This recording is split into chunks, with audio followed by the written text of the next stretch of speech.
Praise the lord. యేసు నామమే జయము. మన రక్షకుడు మన విమోచకుడైన యేసుక్రీస్తు అతి పరిశుద్ధమైన నామములో అందరికీ వందనాలు. చిన్న ప్రార్థన ద్వారా ఉదయకాల వాక్య భాగం ధ్యానించుకుందాము.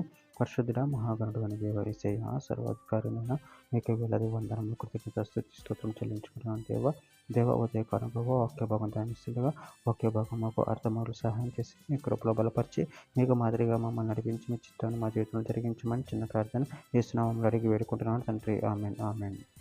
కీర్తనల గ్రంథం 81వ అధ్యాయం 10వ వచనము. ఐగుప్తుల దేశంలో నుండి నిన్ను రప్పించిన నీ దేవుడునగు యెహోవాను నేనే. నీ నోరు బాగుగా తెరువము, నేను దాన్ని నింపెదను. ఆమెన్. దేవుడి వాక్య భాగం దీవించును గాక. ప్రభు నందు ప్రియులారా, ఇక్కడ వాక్య భాగంలో గమనించినట్లయితే ఐగుప్తుల దేశంలో నుండి నిన్ను రప్పించిన నీ దేవుడు యెహోవాను నేనే. నీ నోరు బాగుగా తెరువము, నేను దాన్ని నింపెదను. అదేవిధంగా వాక్య భాగంలో గమనించినట్లయితే ఇర్మీయా గ్రంథం 11వ అధ్యాయం 4వ వచనంలో ఐగుప్తు దేశంలో నుండి ఆ ఇనుప కొలిమిలో నుండి నేను మీ పితరులను రప్పించిన దినమున నేను ఈ ఆజ్ఞ ఇచ్చితిని. నేడున్నట్లుగా పాలు తేనెలు ప్రవహించు దేశమును మీ పితరులకు ఇచ్చేదనని వారితో నేను చేసిన ప్రమాణము నేను నెరవేర్చినట్లు మీరు నా వాక్యం విని నేను మీకు ఆజ్ఞాపించు విధులన్నిటిని బట్టి ఈ నిబంధన వాక్యమును అనుసరించిన ఎడల మీరు నాకు జనులయ్యుందురు, నేను మీకు దేవుడినయ్యుందును. కీర్తనల గ్రంథం 37వ అధ్యాయం 3-4 వచనంలో యెహోవా యందు నమ్మకయించి మేలు చేయుము, దేశమందు నివసించి సత్యమును అనుసరించుము, యెహోవాకు బట్టి సంతోషించుము, ఆయన నీ హృదయ వాంఛలను తీర్చును. యోహాను సువార్త 15వ అధ్యాయం 7వ వచనం. నా యందు మీరును మీ యందు నా మాట నిలిచి ఉండిన ఎడల మీకేది ఇష్టమో అడుగుడు, అది మీకు అనుగ్రహింపబడును. ప్రకటన గ్రంథం 21వ అధ్యాయం 6వ వచనం. మరియు ఆయన నాతో ఇట్లా నేను సమాప్తమైనవి, నేనే ఆల్ఫాయు ఒమేగాయు, అనగా ఆదియు అంతమై ఉన్నవాడును. తప్పికొను వానికి జీవజలముల బుగ్గలోని జలమును నేను ఉచితముగా అనుగ్రహించును.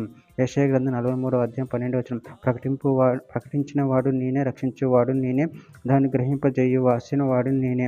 ఏ అన్య దేవత మీలో నుండి ఉండలేదు, నేనే దేవుడిని, మీరే నాకు సాక్షులు. ఇదే యెహోవా వాక్కు. హెజ్కేలు గ్రంథం 20వ అధ్యాయం 19వ వచనం. మీ దేవుడైన యెహోవా నేనే గనుక నా కట్టడలను అనుసరించి నా విధులను గైకొని నేను నియమించిన ప్రతి విశ్రాంతి దినమును అనుసరించుడి. మత్తయి సువార్త 7వ అధ్యాయం 8వ వచనం. అడుగు ప్రతి వాడును పొందును, ఎతుకువానికి దొరుకును, తట్టువానికి తీయబడును. చివరిగా ఒక మాట.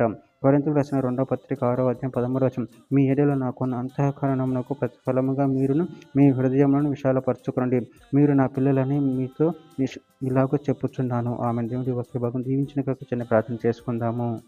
పరిశుద్ధుడ ప్రేమ కలిగిన దేవ యేసయ్య, నేను మీరు ఇచ్చిన వాక్య ధ్యానాన్ని బట్టి ప్రభావ మీ కృతజ్ఞతలు చెల్లించుకుంటున్నాను తండ్రి. మీరే మాకు దేవుడై ఉన్నారు ప్రభావ. నేను మీ యందు మీ భయభక్తులు కలిగి నిన్ను మహిమపరిచేవారం కనపరిచేవారం శక్తిని బలాన్ని మాకు అనుగ్రహించండి. మీ ప్రేమ కృపతో మమ్మల్ని నింపండి. ఈ చిత్తును మా జీవితంలో జరిగించమని చిన్న ప్రార్థన చేసిన అడిగి వేడుకుంటున్నాను తండ్రి. Amen amen amen.